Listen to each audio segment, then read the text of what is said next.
Oi gente, tudo bem com vocês? Que eu sou a Adriana e esse é o canal Família Quilombo. Algumas pessoas me perguntaram, e a continuação da história da gravidez na adolescência? A gente vai colocar num card aqui em cima o vídeo onde eu gravei junto com a Tatiane, falando um pouquinho da minha gravidez aos 16 anos. E no vídeo eu citei que meu filho faleceu. E hoje eu vim contar pra vocês essa história. Teve um momento em que eu pensei em não gravar esse vídeo, porque eu sabia que era algo difícil e a gente tenta trazer coisas legais e fazer vídeos que sejam mais leves, e aí eu pensei em não gravar. Mas um casal que eu conheço perdeu uma filha há alguns meses e todo mês eu vejo postagens no Facebook lembrando da pequena. E aí eu fiquei pensando, eu vou fazer esse vídeo porque eu preciso contar para as pessoas que sim, há vida depois da morte de um filho. E aí, quem sabe com essa mensagem a gente possa ajudar pessoas que passaram pela mesma situação que eu passei. Então vai pra vocês essa história também. A gente fica pensando que existe uma ordem natural das coisas. Morre a bisavó, a avó, a mãe, depois a gente e depois nossos filhos e filhas. E eu acho muito difícil lidar com a mudança da ordem das coisas. A gravidez do Jonathan foi bem complicada.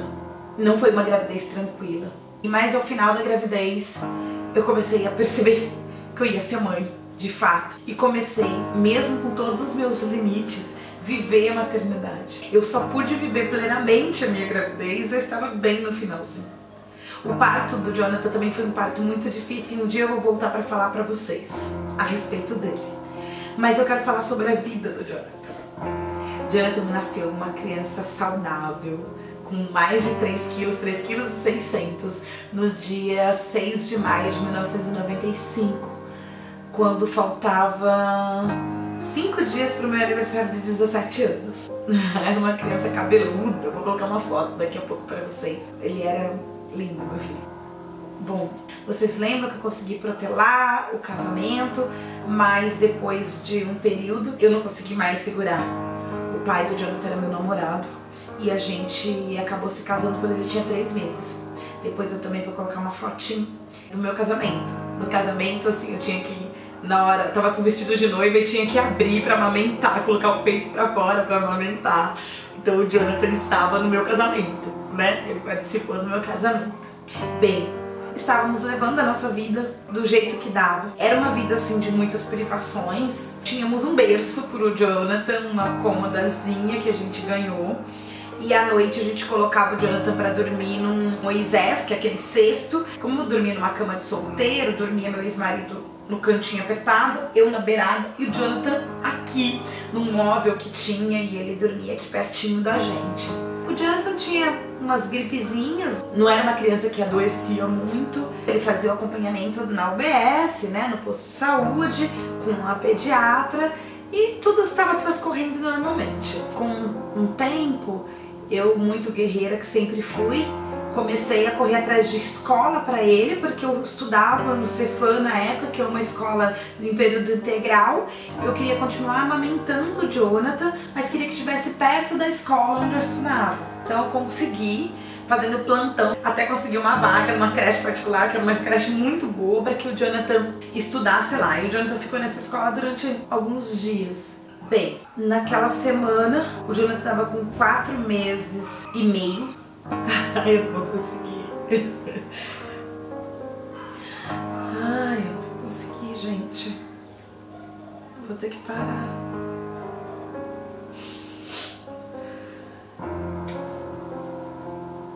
Ó. Bem, então o Jonathan estava com 4 meses e 16 dias. Até aquele fatídico dia, 22 de setembro de 1996.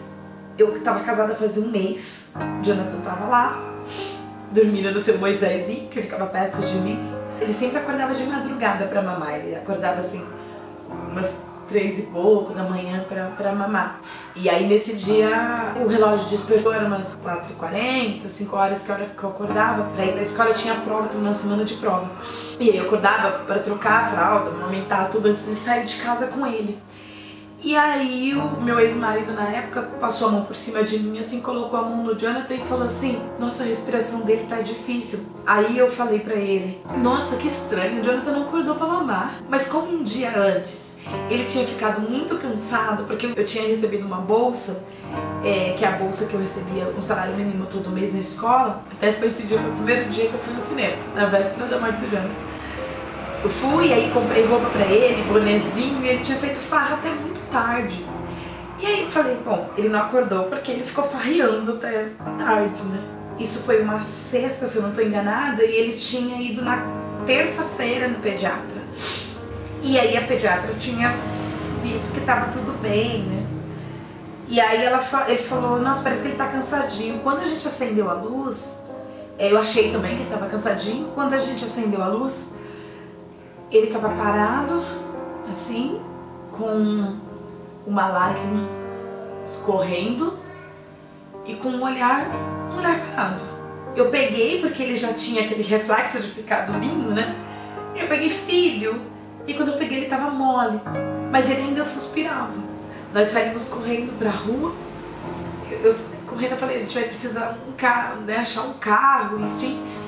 E aí tava passando um carro na rua, assim, de um senhor que trabalhava perto do hospital mais próximo. Ele só tinha um lugar no carro, assim, porque o banco de trás estava ocupado. Ele só tinha um lugar no carro. Aí meu ex-marido saiu com o Jonathan enrolado e entrou no carro e foi pro hospital. Acho que desculpa. Na minha intuição de mãe, eu sabia que ele ia morrer. E aí eu me lembro que eu sentei na calçada, fiquei chorando bastante. Teve gente que passou, algumas pessoas perguntaram.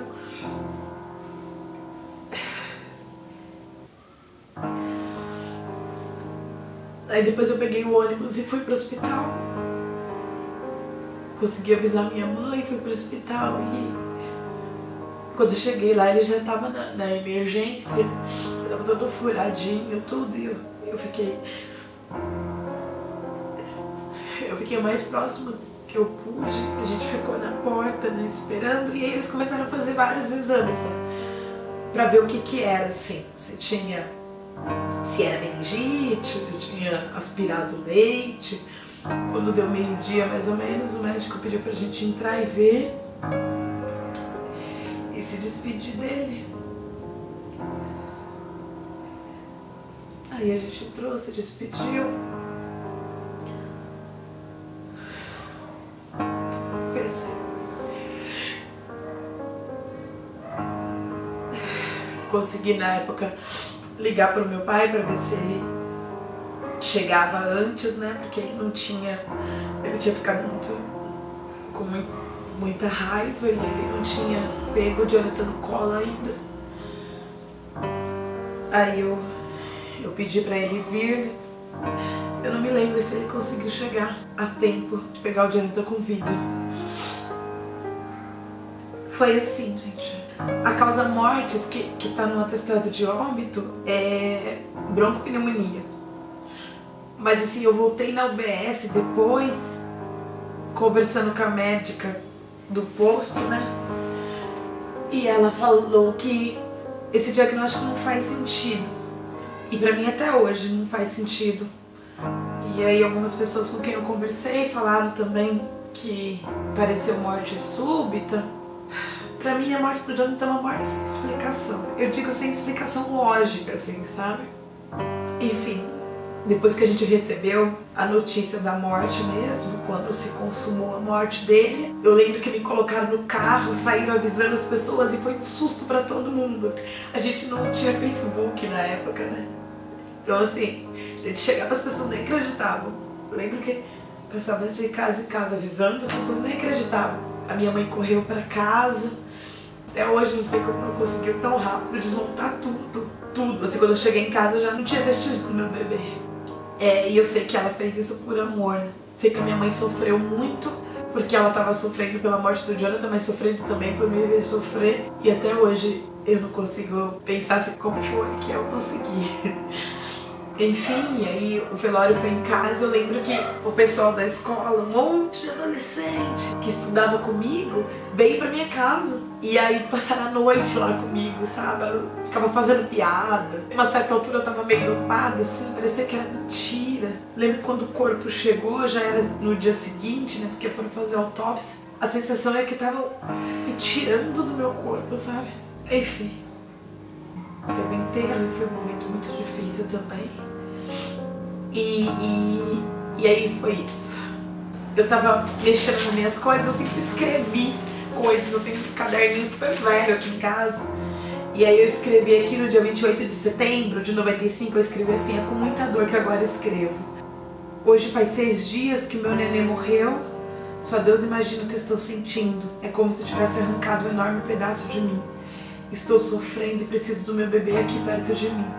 Há pouco estava olhando a foto dele, tão lindo, sorrindo, pronto para aprender e ensinar, mas Deus o tirou de mim sem saber se eu merecia isso. Já pedi a morte pro meu Senhor, mas acho que minha missão ainda continua. Porém, só espero que essa não seja de sofrer, ter um bebê e perdê-lo tão bruscamente, dessa maneira cruel que eu perdi. Jonathan, mamãe te ama. Eu acho que a minha fé me salvou. Isso funcionou pra mim. Eu lembro que de todas as explicações que as pessoas me davam, de tudo que as pessoas me diziam, o que mais me confortou, teve uma professora que me deu um livro, e era um livro espírita, chamado Violetas na Janela. Eu nunca fui espírita. E aí eu li esse livro, e aquela explicação, naquele momento, me serviu muito. Tinha que ser... Ele tinha que cumprir 4 meses, 16 dias. Agora ele vai seguir feliz e ele cumpriu sua missão. Isso foi muito bom pra mim. E eu acho que isso me salvou. E uma fé tremenda que eu tinha. Eu lembro que eu deitava muito no chão e ficava muito tempo chorando. Mas assim, eu tinha uma fé, sabe? Naquele momento.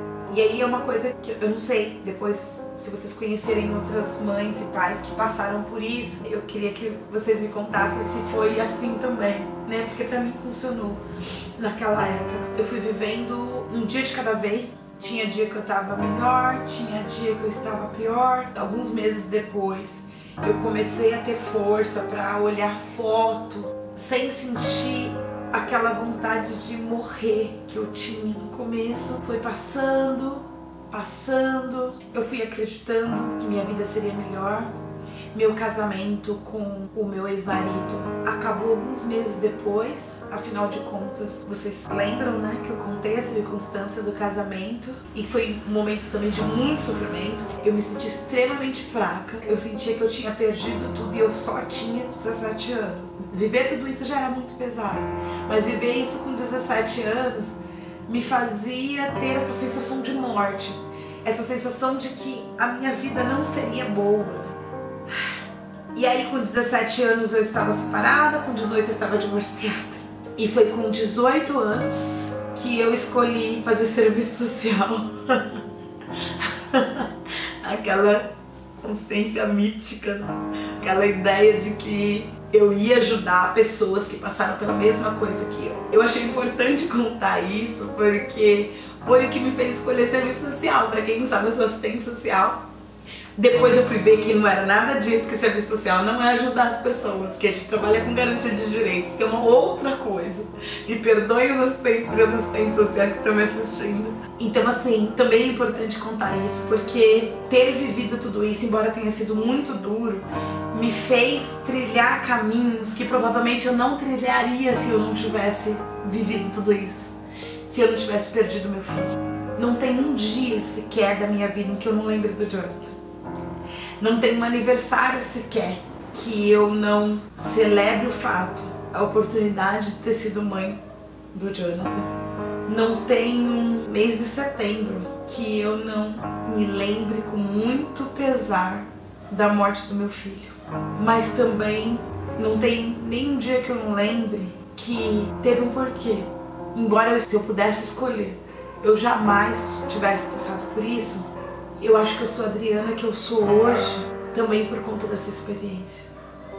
E hoje, pra mim, a lembrança do Jonathan não é uma lembrança que me causa dor. É uma lembrança que me causa saudade. Eu tenho saudade inclusive daquilo que eu não vivi com ele. Eu tenho saudade do primeiro dia de aula, eu tenho saudade da primeira festinha.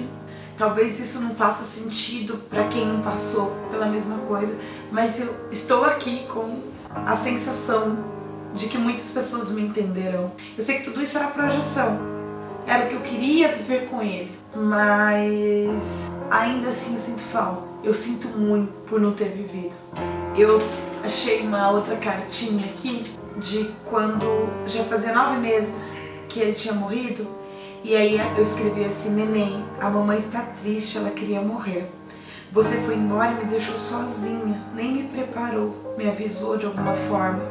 Eu não aguento mais, o tempo não passa, a ferida não cicatriza. Não sei o que eu faço, não tenho como ter força. Tenho que fingir que a tenho. Me ajuda, pelo amor de Deus, eu te amo cada dia mais. Saudades, mamãe. Antes de falar dessa saudade do que eu não vivi, eu estava dizendo que aos poucos foi cicatrizando.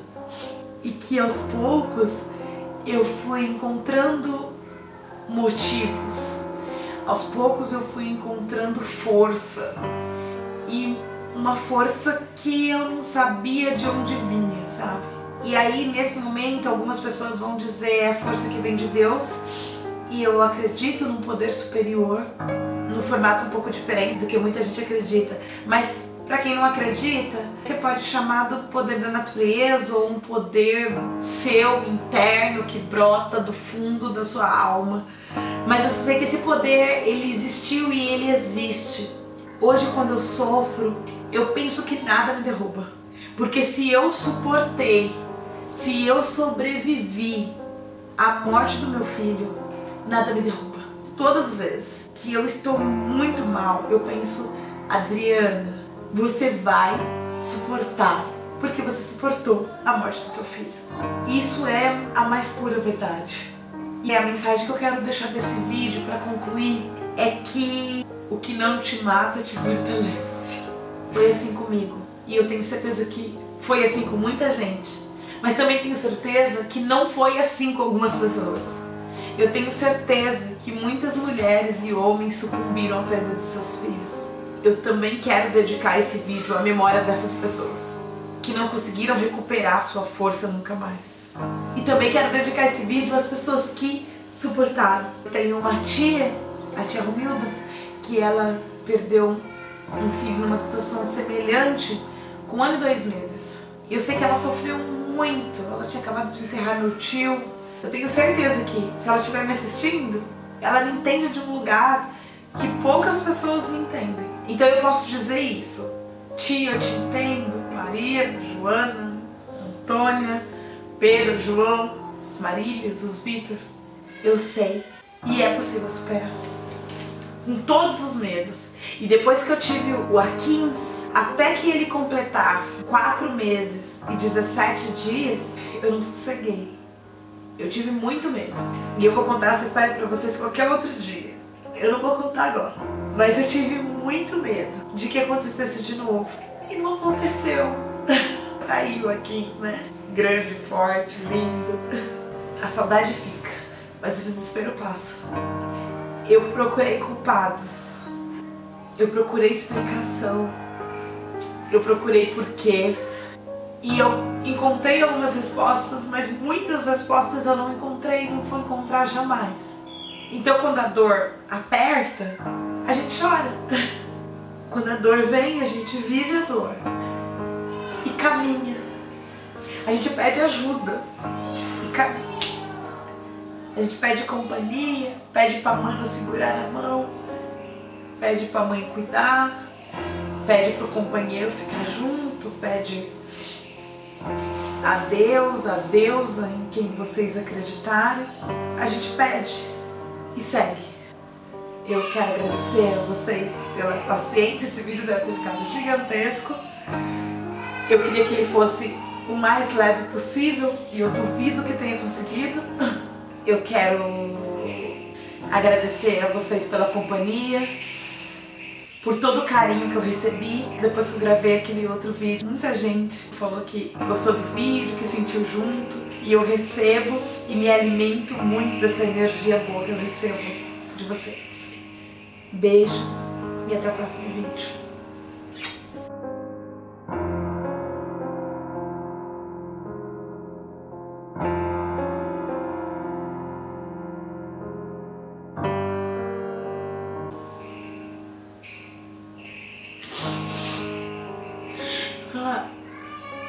Foi. Acho que foi. Eu sou muito forte mesmo.